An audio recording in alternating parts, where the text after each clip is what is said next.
Do the words calm before the storm mean anything to anyone out there? Episode 5 of Falcon and the Winter Soldier may have seemed uneventful, as it largely deals with the fallout of the shocking, violent ending to Episode 4, but it's also making it extremely clear that whenever folks aren't fixing boats or having character-defining heart-to-heart talks, everyone is suiting up for one heck of a finale.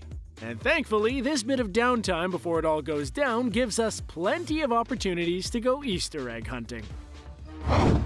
Surely, I hear you all cry, now that we've had Rhodey, Io, and Sharon, there's no way this show can have more surprise cameos up its sleeve.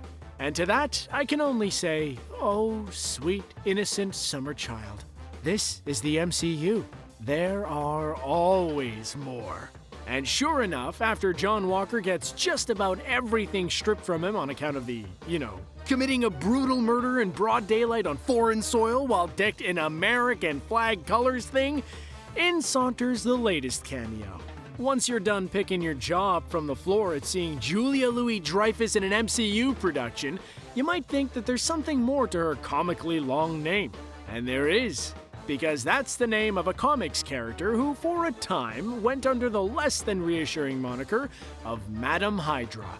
Originally a highly regarded S.H.I.E.L.D. agent and even lover of Nick Fury, and even the leader of a squad called the Femforce, she eventually turned out to be working for Hydra and sabotaging them from within.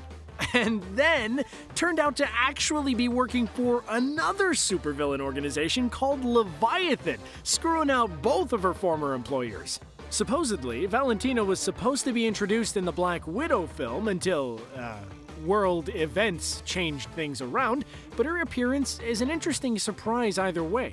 Last we checked, Hydra was in shambles in the MCU. So, what exactly is her game here? We might not find out in this episode, but the seed has been sown, and what an entertaining seed it is. What, did you think the show had forgotten about Isaiah Bradley? Oh no, friends. The memory of the war vet that was unjustly erased from history has been nesting in Sam's mind this whole time, and with recent events shaking everything up, he goes to see our grizzled old pal to figure out what exactly he's to do with Steve's shield now that he's taken it back from Walker. And so, a bitter Isaiah takes the time to fill Sam in on his whole story.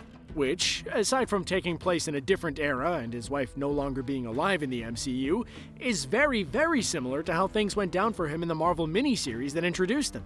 That series being Truth, Red, White, and Black, released in 2003, written by Robert Morales.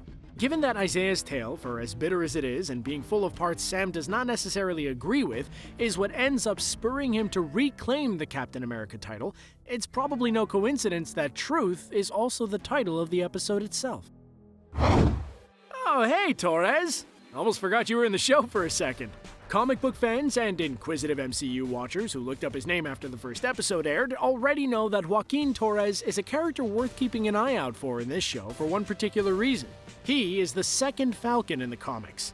Aside from being a good friend, colleague, and sidekick in all but title to Sam in the series, however, not much had been done to set up this later superhero career until this episode, when John Walker manages to tear off Sam's wings during the scuffle. When Sam later simply tells Torres to keep the wrecked wing harness, it seems pretty clear that Torres will eventually fix them, especially given how interested he seemed in doing so when they got a bit banged up in the first episode. Plus, it'll definitely be a somewhat more believable origin story than in the comics, where he got his superpowers by being genetically spliced with Sam's trained Falcon Redwing.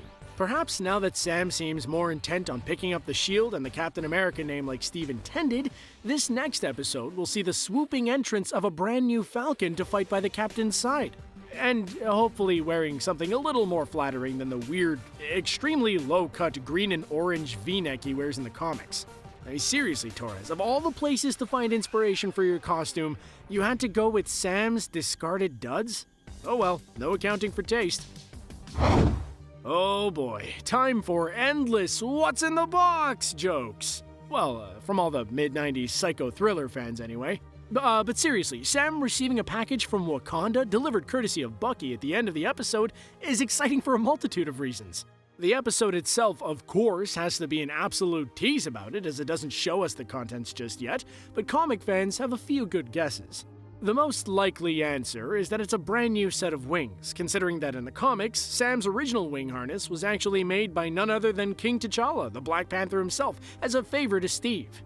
And he didn't do it just once, but twice, as he once supplied Sam with a set of hard light holographic wings that he used for a while. So really, Sam getting some sweet new gear from Wakanda makes perfect sense and is a nice little nod to the comic book origins of his flight ability.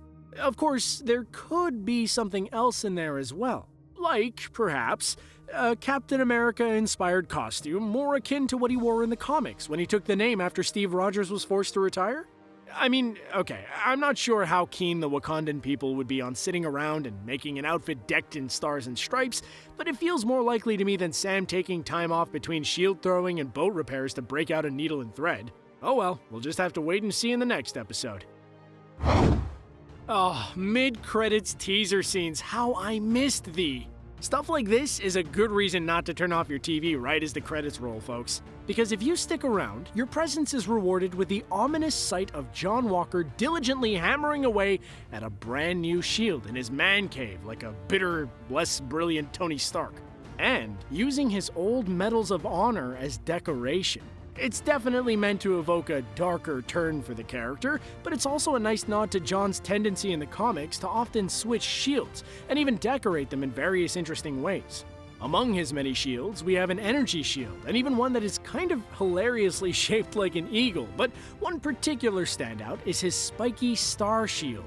Not only was it bladed for those moments when good old Johnny gets some of his gorier urges, but it was also engraved with the names of soldiers who lost their lives in terrorist attacks, marking the shield as being intended both as an homage to their legacy and a tool for revenge for lives lost. John likes making a statement with his shields, that's for sure. Now, I just hope he'll tape a picture of Lamar to the inside of one, like he did in the comics, with a picture of his parents after they were killed by the terrorist Watchdogs group. I'm not crying, you are! Batroc is back, the Flag Smashers are gearing up for their biggest attack yet, Sam has received new gear, and John is preparing to re-enter the fray. Seems like we're in for one massive bang of a finale. I'm certainly on pins and needles until next week, that's for sure.